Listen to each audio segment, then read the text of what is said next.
आज तक कई बार मैंने शेयर किया है आपके साथ में वास्तुशास्त्र की क्या इंपॉर्टेंस है आपकी लाइफ में। मैंने कई वीडियोस में समझाया है आपको कि कैसे वास्तु दोष आपकी लाइफ में प्रॉब्लम क्रिएट करता है। छोटी सी कोई मिस्टेक होती है हमारे घर में, पर लाइफ में उसका इम्पैक्ट बहुत बड़ा होता है। पर आज जो आपने इस वीडियो को क्लिक किया है, आज आपका पूरा डाउट क्लियर हो जाने वाला है। और जो लोग नहीं भी ट्रस्ट करते थे वास्तुशास्त्र पे, आई गेस वो करने लगेंगे। तो कुछ ऐसा हुआ मेरे खुद के घर पे ही जिसने मुझे पूरा इशारा कर दिया उस तरफ जो प्रॉब्लम हमारी लाइफ में अभी चल रहा है। तो बस इस वीडियो को पूरा देखिए और आपको समझ में आ जाएगा। तो चलिए सबसे पहले मैं आपको दिखाती हूँ कि प्रॉब्लम है क्या और उसका इम्पैक्ट क्या पड़ रहा था हमारी लाइफ में और मैंने कैसे इस चीज को डिस्कवर किया। चलिए,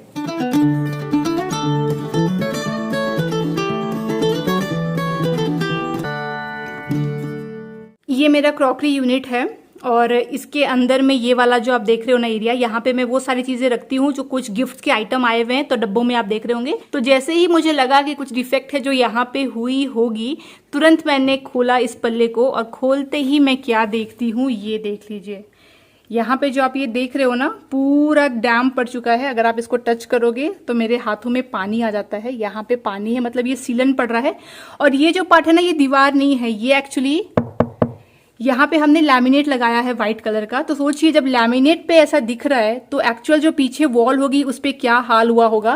तो इसका मतलब है यहाँ पे पानी का लीकेज हो रहा है। ये जो वॉल आप देख रहे हो ना, मैं डाइनिंग एरिया का, ये शेयर्ड वॉल है। इसके उस तरफ में किसी का किचन है। तो उस किचन में यहाँ से पाइपलाइन उनकी जा रही होगी जहां से ये लीकेज हो रहा है। और यहाँ पे मैंने कुछ चीजें भी निकाल के रखी है। अभी कुछ और भी चीजें यहाँ पे इकट्ठा करूंगी। मैं यहाँ पे 21 आइटम्स इकट्ठा कर रही हूँ जिसे मुझे आज के आज ना किसी को गिफ्ट करना है ना किसी को देना है, बल्कि सीधा घर से निकाल के फेंक देना है। तो ये मैं क्यों कर रही हूँ, इसका क्या इम्पैक्ट होता है और आपको ये क्यों करना चाहिए जब भी कोई ऐसा प्रॉब्लम आप डिस्कवर करो, वो भी मैं आपको इस वीडियो में बताऊंगी। तो पूरा वीडियो जरूर देखिएगा। तो पहले ना वहां पे जो लोग रह रहे थे वो लोग रेंट पे रह रहे थे। कुछ 1 महीने पहले वो लोग मूव आउट कर गए। तो 1 महीने से वहां अभी कोई रहता भी नहीं है। कुछ दिनों से क्या हो रहा था ना, मैंने आपसे व्लॉग में भी शेयर किया था कि बार बार ना मेरे घर का जो एमसीबी बॉक्स है ना, मेन बॉक्स, वो ट्रिप हो जा रहा था। फिर से ट्रिप हो गया है, इसलिए ना मैं यहाँ पे एक रखने लगी हूँ, ये चॉपस्टिक्स लकड़ी का। और ये क्यों ट्रिप हो रहा है पता नहीं चल रहा है। दिन में 2 बार करके ये देखिए नीचे गिर गया है ना। क्या प्रॉब्लम है पता, ये ना बढ़ते जा रहा था प्रॉब्लम। इनफैक्ट अभी कुछ दिनों से ऐसा हो गया था कि दिन में 10 से 12 बार वो ट्रिप हो रहा था और हमें समझ ही ना आए कि किस लाइट की वजह से हो रहा है। अभी कुछ दिनों से जब से हम लोग बनारस से लौट कर आए ना, तब से अंगद को बिल्कुल सांस लेने का भी टाइम नहीं है। वो भी मैंने आपसे व्लॉग में शेयर करा है कि बहुत बिजी चल रहा है वो। अंगद तो गया मीटिंग पे 5 मिनट का, उसको मैंने कहा अंगद थोड़ा सा पॉज करो, आओ थोड़ा सा हाथ जोड़ लो। उसका भी टाइम नहीं था बेचारे के पास में।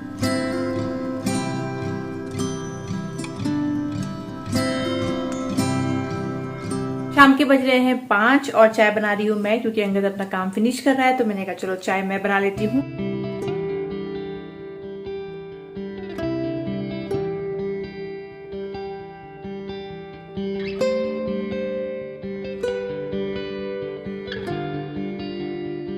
बिजी एक होता है आप काम कर रहे हो, अच्छा कुछ उसमें बिजी हो, और एक होता है कि आप इतने सारे इश्यूज आ रहे हैं आपके काम में, क्योंकि इश्यूज को सॉल्व करने में आप बिजी हो। और इन दोनों में बहुत फर्क होता है। एक होता है अपना काम करना, एक होता है कि प्रॉब्लम्स पे प्रॉब्लम्स आ रहे हैं उनको सॉल्व करते जाना।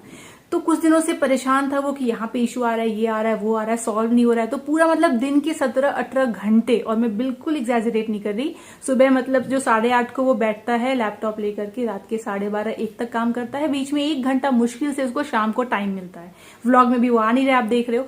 तो बहुत हेक्टिक चल रहा था कि ठीक है सॉल्यूशन मिलेगा। अभी कल क्या हुआ ना, मैं और अंगद बैठ के शाम को बातें कर रहे थे और ये सब डिस्कस हो रहा था। फर्स्ट टाइम वो सब हो रहा था कि जितना एफर्ट लग रहा है, जितना काम है यहाँ पे, अभी मैं कहीं और कर रहा होता तो शायद इससे ज्यादा मतलब मेरा होता इनकम, और यहाँ पे ऐसा लग रहा है कि काम ज्यादा हो रहा है उस हिसाब से। तो ये ना जनरली अंगद ऐसे बातें नहीं करता है अपने काम को लेकर के। वो हमेशा बातें इस तरीके से करता है कि वो बहुत ही फुलफिल्ड है अपने जॉब पे, क्योंकि जहां वो काम कर रहा है वो उसकी ड्रीम कंपनी है। तो इज ऑलवेज वेरी हैप्पी काम करने के लिए, बहुत हार्ड वर्क कर रहे हैं। पर कभी भी मैंने उसको ऐसे बोलते नहीं देखा है कि कहीं ना कहीं मुझे लग रहा है काम मेरा बहुत ज्यादा होता जा रहा है। और हम लोग ये डिस्कस कर रहे थे कि हाँ ये बात तो है, पर्सनल लाइफ पे भी इम्पैक्ट तो पड़ रहा है, बिल्कुल टाइम नहीं मिल रहा। तो जैसे उसने मुझसे ये बात करी ना, मैं समझ गई कि प्रॉब्लम कुछ तो है और ये जुड़ा है घर से, घर के वास्तु से। क्योंकि आप जब भी अपने काम को लेकर के फुलफिल्ड ना महसूस करें और आपको लगे कि इधर आप अंडरपेड हैं या फिर आपको ज्यादा जरूरत है पैसे की, अगर इस तरह की कोई भी प्रॉब्लम आए तो आपको आपके घर का हमेशा नॉर्थ या नॉर्थ ईस्ट चेक करना चाहिए कि क्या वहां कोई प्रॉब्लम तो नहीं है, ये अचानक से ऐसी बात क्यों हो रही है, अचानक से हमें ऐसा क्यों महसूस हो रहा है। बस मैंने घर का अपना नॉर्थ चेक किया और जैसे ही पिन पॉइंट जहां मुझे पता था प्रॉब्लम होगी, जैसे ही वहां पे खोला तो ये सीलन वहां पे आई थी। तो इसका मतलब ये जो बार बार एमसीबी बॉक्स भी ट्रिप हो रहा था वो इसीलिए हो रहा था कि जब भी हम वहां का लाइट्स ऑन करते थे, लाइट्स हमारी सारी कनेक्शन भी उसी वॉल से जा रही है, उस वॉल में पानी भर गया है पीछे वाले घर की वजह से, और वहां पे ऑब्वियसली ट्रिप तो होना ही होना है। तो वो भी चल गया पता रीजन क्या है। हमने जो सोसाइटी का जो बंदा है जो मेंटेन करता है उसको फोन किया, उनको बुलाया, दिखाया, फिर अंगद जाकर के बाजू वाले घर में गया जो कि घर अभी खाली है और वो घर बिक चुका है, तो कोई शिफ्ट होने वाला है बहुत जल्दी, तो खाली है घर अभी। तो जाकर देखता है तो वहां पे एग्जैक्टली जिस पॉइंट पे पानी का डैम पड़ा है ना, वहां पे उनका वाटर प्यूरिफायर हुआ करता था, और वो लोग जब गए तो जोर से कुछ खोला होगा मूवर्स एंड पैकर्स ने, जिसकी वजह से अंदर का पाइप फट गया है, कुछ हो गया है प्रॉब्लम और लीकेज स्टार्ट हो गई है। ये अंगद ने अपने ऑफिस से निकाल के दिया है। ये वाला भी ऑलमोस्ट एक्सपायर होने वाला है, मैंने नहीं यूज किया है, तो ये हो गया 10, ये 11। ये ना एक्चुअली घर का लॉक है, ये लॉक था जो बिल्डर ने हमें दिया था, बाद में हमने अपना लॉक लगा लिया, क्योंकि आप जब भी इंटीरियर करवाते हो उस टाइम पे जो लॉक लगा रहता है ना, बाद में आपको चेंज करवाना चाहिए, क्योंकि इस लॉक की चाबी बहुत सारे लोगों के पास होती है, वर्कर्स वगैरह, लेबर्स वगैरह की। लाइट है जो खराब हो चुकी है, 15, 16, 17, 18, ये हो गया 19, 20, और है ये बलून।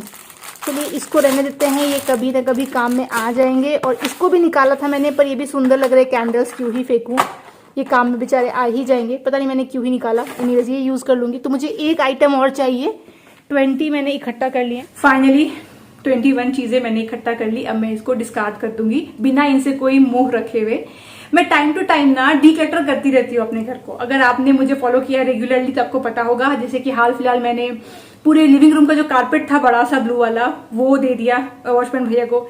उससे कुछ टाइम पहले मैंने पूरा एक वार्डरोब खाली किया, मेरा रंगत के कई सारे कपड़े वो कर दिए डोनेट। और हर साल हम लोग दिवाली में जाते हैं गूंज फाउंडेशन और कपड़े और बर्तन देके आते हैं, पर वो करना बड़ा आसान है। आपको पता है ये चीजें आपको डोनेट करनी है, आप यूज नहीं करने वाले, लेकिन उन चीजों को ढूंढना जो आपको पता है कि आप यूज कर सकते हो, अगर रहा घर में कभी ना कभी, आप किसी को दे सकते हो, फिर भी उसे निकालना और उसको डिस्कार्ड कर देने में बहुत ज्यादा आपको मेहनत लगती है, क्योंकि आपका मन बार बार कहते रहता है अरे ये रख लो, ये काम में आएगा, या ये किसी को दे दो, उनके काम में आएगा, या फिर ये बेच दो, इससे 5 पैसे आएंगे। पर नहीं, ये पर्पस नहीं है। पर्पस इस चीज का इससे बहुत ज्यादा बड़ा है। पर्पस है आपकी शांति, आपकी लाइफ में शांति, और जो इल इफेक्ट्स आ गए हैं, जो एनर्जीज आ गई है, उसको ठीक करना। और उसके लिए बहुत जरूरी है कि आप इनको सीधा डिस्कार्ड करो बिना कोई मोह रखे। तो ये आप भी कर सकते हो, क्योंकि देखिए हर इंसान के लिए पॉसिबल नहीं है कि वो पॉइंट आउट कर ले कि वास्तु डिफेक्ट कहाँ पे आया है। उसको वही कर सकता है जिसको उसकी जानकारी है, राइट। तो हमेशा आप तो ये नहीं कर सकते कि अच्छा मेरी लाइफ में ये प्रॉब्लम हो रही है तो जरूर नॉर्थ वेस्ट में कुछ होगा, मैं चेक कर लेती हूँ,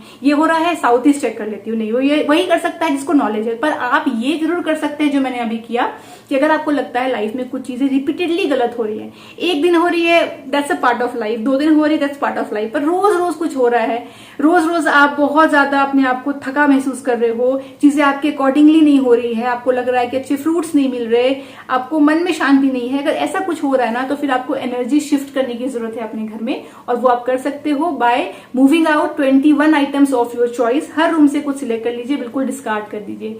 इट रियली वर्क्स, इसको ट्राई करके देखिएगा। तो वास्तु डिफेक्ट को निकालना, उसको ठीक करना वो भी जरूरी है, पर जो उस डिफेक्ट की वजह से आपके घर में एनर्जी एंटर हो चुकी है, जो प्रॉब्लम्स आपकी लाइफ में एंटर हो चुके हैं, उसको ठीक करने का ये तरीका है, फास्ट तरीका है। डिफेक्ट ठीक करोगे, अपने आप धीरे धीरे चीजें जगह पे आ जाएंगी। पर अगर आप चाहते हो कि आपको इमीडिएट रिजल्ट मिल जाए, तुरंत में कुछ अच्छा हो जाए, तुरंत में सब ठीक हो जाए, तो आपको ये डिस्कार्ड करने का ट्राई करना चाहिए। अब यहाँ कुछ लोग होंगे जो ये 21 आइटम्स डिस्कार्ड नहीं कर सकते हैं, घर में उतना कुछ है ही नहीं कचरा, या कुछ ऐसी चीजें है ही नहीं जिनको लगे वो फेंक दे। बहुत लोग होते नहीं फेंक पाते, बहुत मोह लगता है।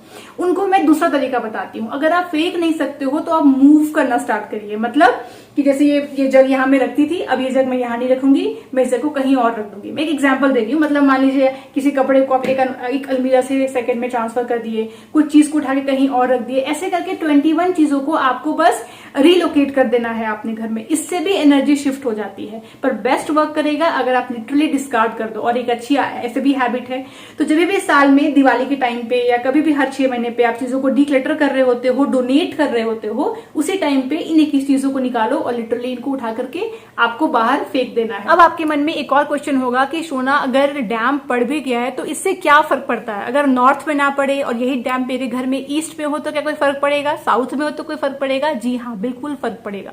तीन चीजें आपके घर में अगर हो रही हैं, तीनों में से एक भी हो रहा है या तीनों हो रहा है, तो वो दर्शाता है आपकी लाइफ में प्रॉब्लम्स ये अट्रैक्ट कर रहा है और आपको इन तीनों को ठीक करने की जरूरत है, या तीनों में से जो भी हो रहा है उसे ठीक करने की जरूरत है।